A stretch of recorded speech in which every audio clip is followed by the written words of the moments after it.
Hello students, today we are going to discuss converse of basic proportionality theorem बच्चों.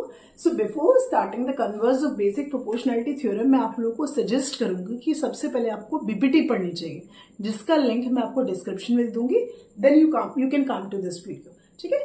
सो आइए बच्चों जानते हैं कि बीपीटी कन्वर्स ऑफ बीपीटी आपका कहती क्या है.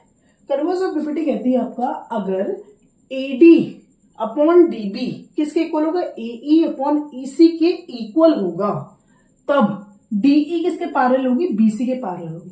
डू यू रिमेंबर कि आपकी बीपीटी क्या कहती थी, अगर डीई बीई के पैरेलल होगी तो साइड्स का रेशियो क्या होगा, आपका सेम होगा. Do you remember. तो बस उसी का उल्टा प्रूफ करना है. इस बार आपको रेशियो गिवन है और आपको क्या प्रूफ करना है कि DE is parallel to BC. ये आपको प्रूफ करना है. सो बच्चों इसके लिए हमें कंस्ट्रक्शन की नीड पड़ेगी. कंस्ट्रक्शन की नीड क्या करोगे आप लोग, आप डीई डैश को ड्रॉ करोगे, कंस्ट्रक्ट करोगे खुद, सच दैट डीई डैश जो है पैरेलल किसके है, बीसी के है. या आप ऐसी कंस्ट्रक्शन करोगे. सो बच्चों मैं आपको प्रूफ स्टार्ट करने से पहले एक चीज इसकी बॉडी समझाऊंगी कि हम कैसे प्रूफ करेंगे.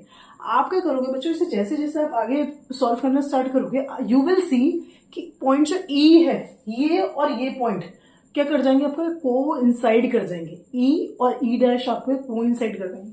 फिर आप बोलोगे यार ई और ई डैश जो है को इंसाइड कर गए, या फिर मैं कह दूं ये सेम ही पॉइंट है. ठीक है. तो हमने माना था कि डीई डैश जो है पैरेलल है बीसी के. इसका मतलब डीई भी क्या होगा, पैरेलल किसके होगा, बीसी के. And which is what we have to prove. ठीक है. कि जब आप डीई को बीसी के पैरेलल दिखा दोगे तो आप क्या बोलोगे कि हेंस प्रूव्ड. सो आइए बच्चों करना स्टार्ट करते हैं इसको. क्योंकि मैंने माना है कि डीई डैश क्या है, बीसी के पैरेलल है, तो एज पर बीपीटी साइड्स का रेशियो क्या होगा, सेम होगा. तो आप लिखोगे DE dash as DE dash parallel to BC. तो एडी अपॉन डीपी किसके इक्वल होगा, A dash upon E dash C के.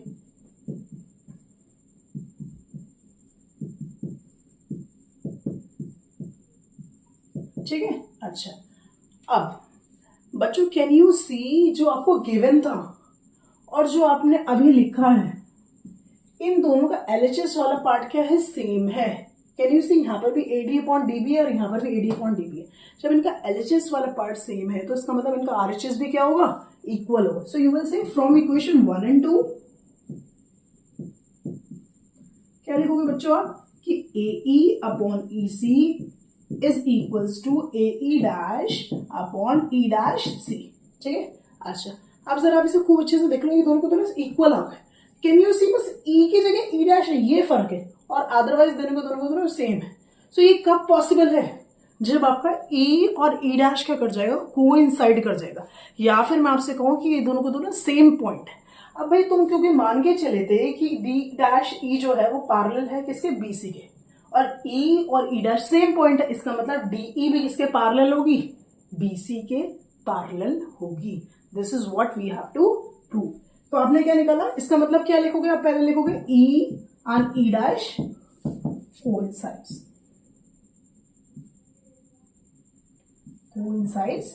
ठीक है. फिर आप लिखोगे क्योंकि एज डीई डैश किसके पैरेलल थी, बीसी के पैरेलल थी, और डीई डैश और डीई बात एक ही है. सो यू विल से कि डीई भी क्या होगी, बीसी के पैरेलल होगी. Hence proved. आई होप आपको सॉल्यूशन बच्चों क्लियर हुआ हो. Thanks for watching the video बच्चों. Keep watching the videos.